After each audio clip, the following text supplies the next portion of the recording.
Olá, temos hoje uma viagem fascinante pela frente, revisitando histórias bíblicas bastante conhecidas, não é? A Torre de Babel, em Gênesis, aquela imagem da humanidade a tentar, bem, alcançar os céus e que resulta na confusão das línguas, na dispersão. E depois, no outro extremo, temos o Pentecostes. Lá em Atos dos Apóstolos, a reunião de diversos povos em Jerusalém, aquele milagre das línguas, todos a entenderem-se, marcou a unidade inicial da Igreja. Basicamente uma narrativa de divisão e outra de união. Exato, são os dois polos, divisão e união. Mas a análise que temos hoje em mãos, que vem destas fontes agrupadas sob a designação Teologia de Impacto, levanta uma questão mesmo desconcertante.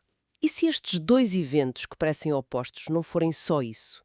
E se estiverem ligados, mesmo ligados pelo mesmo espaço geográfico e espiritual? Uma ligação geográfica? Sim, e se, na essência, a dispersão lá de Babel e a reunião do Pentecostes? Se ocorreram, no fundo, no mesmo território central? Isso seria uma reviravolta interessante na leitura tradicional. Pois é, a nossa missão aqui, nesta análise aprofundada, é mesmo essa: analisar o argumento central desta teologia de impacto. A ideia de que Jerusalém, a cidade terrestre que conhecemos, não é só. Bem, não é só uma cidade com a sua história, seria uma espécie de continuidade física. Uma restauração, podemos dizer, da antiga Babel. Uma restauração de Babel, em Jerusalém. Exato. E, por consequência, que a dispersão de Gênesis 11 e aquela reunião milagrosa de Atos 1 e 2 seriam duas fases do mesmo fenómeno, interligadas e ancoradas neste local específico. Estas fontes focam-se numa leitura, atenção, muito literal e geográfica de passagens-chave: Gênesis, Atos, Apocalipse. Ok, vamos lá tentar desamaranhar isto. A tese principal desta linha de interpretação, temos de admitir, é bastante radical, desafia muito do que se costuma pensar. A ideia deles é que Jerusalém não é só usada como metáfora, tipo Babilónia, em algumas profecias. Sim, como muitas vezes se interpreta. Não, eles vão mais longe. Dizem que partilham uma identidade física e espiritual direta com a Torre de Babel original. A ideia é que as fundações, ou pelo menos o local exato da torre, não desapareceram. Foram reocupados, integrados na estrutura que depois se tornou Jerusalém. Mas como é que eles justificam essa ligação tão física? Que provas apresentam? Bem, eles apontam para vários elementos tirados dos textos e do contexto. Primeiro, a localização. Argumentam que a terra de Shinar, lá de Gênesis 11, onde a torre foi construída, não seria a Mesopotâmia distante, lá no Iraque atual. Seria uma área que incluiria Canaã. Canaã. Isto muda tudo. Pois muda. E ligam isto a passagens como Apocalipse 11.8, aquela que fala da grande cidade onde também o seu Senhor foi crucificado. Identifica espiritualmente com Sodoma e Egito, sim, mas geograficamente parece apontar claramente para Jerusalém. Percebo a ligação textual que fazem aí. Depois há a questão dos materiais. Gênesis fala de tijolos cozidos e betume. As fontes que analisamos sugerem que há ligações, talvez ao uso de materiais locais em Jerusalém, e até fazem uma ponte com a descrição da Nova Jerusalém em Apocalipse 21, aquela com fundamentos de pedras preciosas. Como se fosse uma substituição divina no mesmo sítio. Exatamente. Essa é a ideia. Argumentam também que a própria fundação da torre original terá sido preservada, integrada, algo que associam às referências à grande cidade no Apocalipse. E, claro, o propósito original, a tal tentativa humana de criar um acesso vertical ao céu, Gênesis 11.4, encontraria um eco, ou melhor, uma inversão divina, na Nova Jerusalém que desce do céu em Apocalipse 21. É uma construção argumentativa complexa, sem dúvida. Confesso que associar a Babilónia do Apocalipse assim, tão diretamente a Jerusalém, e não a Roma ou um sistema global como é mais comum, é uma leitura que nos faz parar para pensar, não é? Como é que esta interpretação justifica essa identificação tão literal? Exatamente. E essa é uma das chaves desta leitura. A interpretação que a teologia de impacto faz da visão de João Batista no Apocalipse é de facto crucial. Quando ele descreve a grande Babilónia, a grande cidade que tem domínio sobre os reis da terra, lá em Apocalipse 17:18, esta corrente defende que João estava, na verdade, a ver Jerusalém. Mesmo. Jerusalém física. Sim. Não como um símbolo distante, mas como a manifestação, naquele tempo, daquele mesmo impulso original de Babel. Um centro religioso e político que, na perspectiva deles, tinham usurpado a ligação com Deus e se tinha corrompido. Para esta leitura, Jerusalém tornou-se a herdeira direta do projeto de Babel. Percebo. Então, Babilônia, no Apocalipse, seria Jerusalém. Segundo esta visão, sim. E o que é realmente fascinante aqui, e central para esta nossa análise, é como esta identificação geográfica, Babel igual a Jerusalém, reconfigura completamente a relação entre a dispersão de Gênesis e a reunião de Atos. Aqui entra a ligação entre os dois eventos. Precisamente, se aceitarmos, só para explorar a teoria, que estamos a falar do mesmo epicentro geográfico, então esses dois eventos, a dispersão e a reunião, deixam de ser só opostos temáticos, distantes no tempo e no espaço, tornam-se duas fases de um único drama divino-humano e centrado naquele local. Faz sentido, dentro dessa lógica. Recordando Gênesis 11, a humanidade está unida em Shinar, a construir a torre, vem a intervenção divina, confunde as línguas. O verbo hebraico balal está na raiz de Babel, claro, e dispersa-os. O verbo é parad. As fontes que seguimos sublinham um ponto importante. O texto não diz que a torre foi totalmente arrasada. Isso é relevante. Sim, diz que a construção parou e que os povos foram dispersos a partir daquele ponto. Ora, se esse ponto é Jerusalém, como eles argumentam, então a dispersão original irradia desse centro. Ok, a dispersão começa ali. E a reunião? Agora, saltemos para Atos capítulos 1 e 2. Onde é que acontece o Pentecostes? Em Jerusalém. E quem está lá? Atos 2.5 é claro. Habitavam então em Jerusalém judeus, homens religiosos de todas as nações que estão debaixo do céu. É uma concentração deliberada. Pessoas vindas precisamente da diáspora, ou seja, da dispersão anterior. Estão a voltar ao centro. É movimento inverso. Exatamente. E a lista de povos presentes em Atos 2, 9, 11, essa lista é vista como muito significativa nesta leitura. Partos, medos, elamitas, habitantes da Mesopotâmia, Judeia, Capadócia, etc. A teologia de impacto chama a atenção para a menção explícita da Judeia, juntamente com a Mesopotâmia na lista. Mesopotâmia, Judeia e Capadócia. Eles argumentam que isto não é um acaso. É um eco textual que liga o local da reunião Judeia-Jerusalém ao espectro da dispersão original. Dispersão essa que eles alargam para incluir esta região, não apenas a Mesopotâmia mais a leste, como tradicionalmente se pensa para Babel. E o milagre que se segue onde cada um ouve o Evangelho na sua própria língua. A reversão da confusão de Babel. Precisamente. Interpretam-no como a reversão direta, intencional, da confusão de línguas Balal de Babel. E acontecendo precisamente no mesmo centro geográfico e espiritual onde a confusão original teve lugar. É uma simetria impressionante vista assim. E a pergunta das testemunhas em Atos 12 e 12, que quer isto dizer, ganha aqui uma ressonância adicional. Não seria só espanto pelo milagre imediato, mas, segundo esta visão, ecoaria o mistério da própria confusão original em Babel.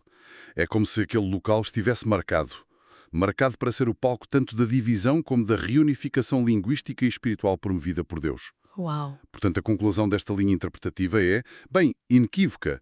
A dispersão de Gênesis 11 e a reunião de Atos 1-2 não são vistas apenas como eventos paralelos ou opostos, são duas fases sequenciais, intrinsecamente ligadas de um mesmo fenómeno histórico-espiritual. E ambas estão radicadas no eixo geográfico e simbólico que eles identificam como sendo Babel-Jerusalém.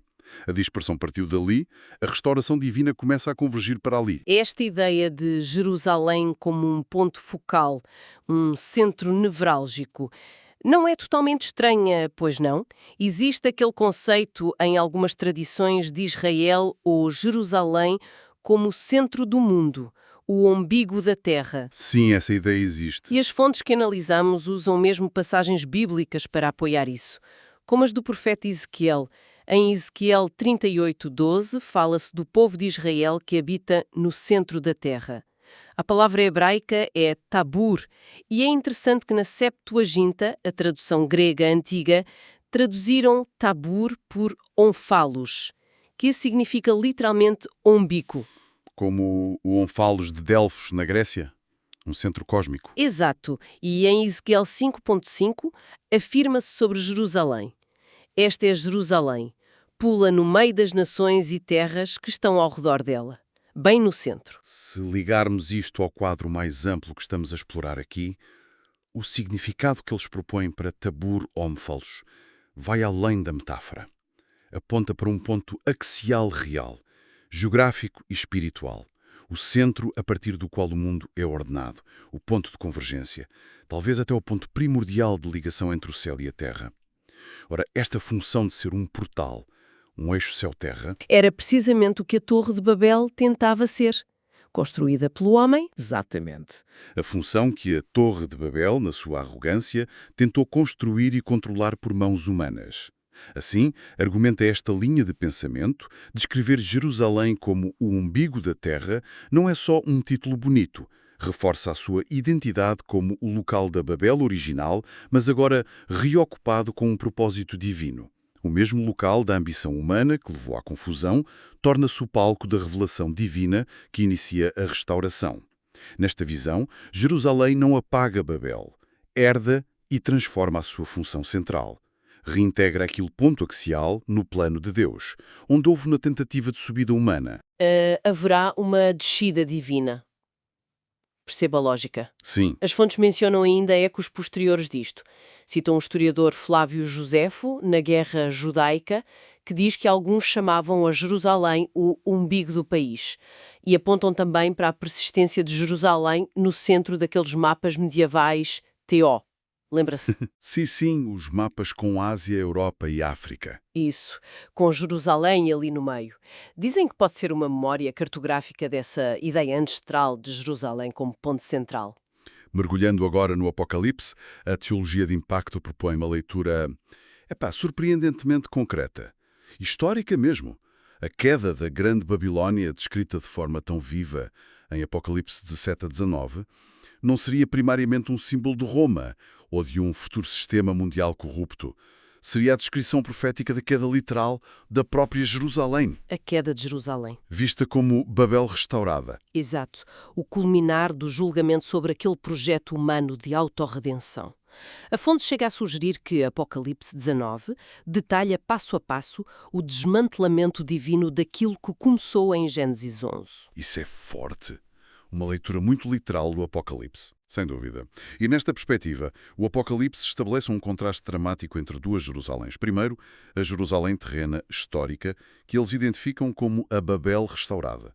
Uma construção humana, um centro religioso e político que se corrompeu, Apocalipse 17 a 19, e que, por isso, é julgada e destruída. E em contraponto direto surge a Jerusalém que desce. A Nova Jerusalém. Sim, uma construção inteiramente divina. Uma cidade celestial real que é enviada do céu, Apocalipse 21, para substituir fisicamente a anterior. A descrição é de uma realidade concreta.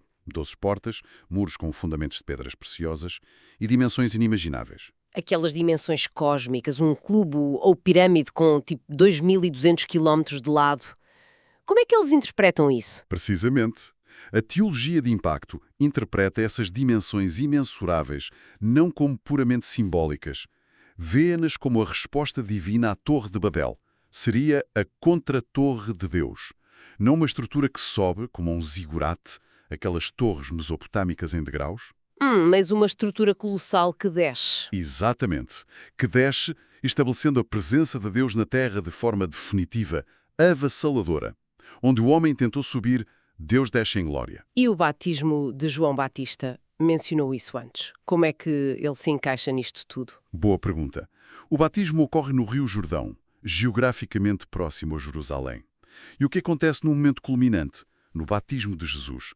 Os céus abrem-se, o Espírito Santo desce visivelmente. Mateus 13,16. A teologia de impacto vê neste evento mais do que um símbolo. Vê-no como a primeira descida real. Uma antecipação física, um prenúncio da descida final da Nova Jerusalém. Interessante. Como uma reativação do eixo. É essa a ideia. Como se o eixo céu-terra, que tinha sido bloqueado ou usurpado por Babel-Jerusalém, fosse momentaneamente reativado ali. Não pela arrogância da pedra e do tijolo da torre, mas pela humildade da água e pela descida do Espírito, Onde Babel tentou subir pela força, Deus começa a descer pela graça, inaugurando o processo que culminaria na Nova Jerusalém. Bem, então, o que retiramos disto tudo? Fizemos um percurso por uma interpretação muito específica, não é? Vinda destas fontes da teologia de impacto, que tece uma ligação profunda e muito geográfica entre Gênesis 11, Babel, a dispersão, Atos 1 e 2, o Pentecostes, a reunião, e o Apocalipse, a queda de Jerusalém, Babilónia terrena e a descida da Nova Jerusalém. O fio condutor é este eixo geográfico e espiritual único, que esta visão identifica de forma ousada como sendo o próprio local de Jerusalém. Jerusalém vista como a Babel original, depois restaurada e por fim substituída pela divina, e crucialmente para o nosso foco, a dispersão de Gênesis e a reunião de Atos tornam-se assim duas fases do mesmo drama, centradas neste território. Exato. E para deixar aqui uma provocação final, com base nestas fontes, se esta leitura que insiste numa interpretação tão literal e geográfica estiver correta, quer dizer, se Jerusalém é de facto fisicamente a Babel reconstruída, e se é o epicentro geográfico tanto da dispersão como da reunião pentecostal, que outras narrativas bíblicas poderiam ser relidas sobre esta luz? É uma boa questão. E mais crucial ainda, que desafio é que isto lança à arqueologia tradicional, que situa Babel de forma consensual na Mesopotâmia, no Iraque?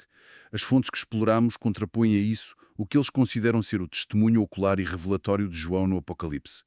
Tratam-no quase como um registro histórico e geográfico fiável sobre a identidade da Grande Babilónia. Ou seja, a revelação contra a pá do arqueólogo, de certa forma. Bem, eles chegam mesmo a sugerir, de forma especulativa, claro, que futuras descobertas arqueológicas em Jerusalém, talvez tijolos específicos, fundações inesperadas, poderiam vir a validar esta perspectiva. Por agora, fica a questão: como é que equilibramos interpretação textual, revelação e a evidência material na nossa busca por compreender estes textos antigos? É complexo. Sem dúvida. Com essa questão em mente que nos obriga a pensar sobre métodos de interpretação e a relação entre o texto e o território, concluímos esta análise aprofundada. Agradecemos a companhia nesta exploração das surpreendentes e por vezes desconcertantes ligações propostas entre Babel, Jerusalém e o Pentecostes. Até breve.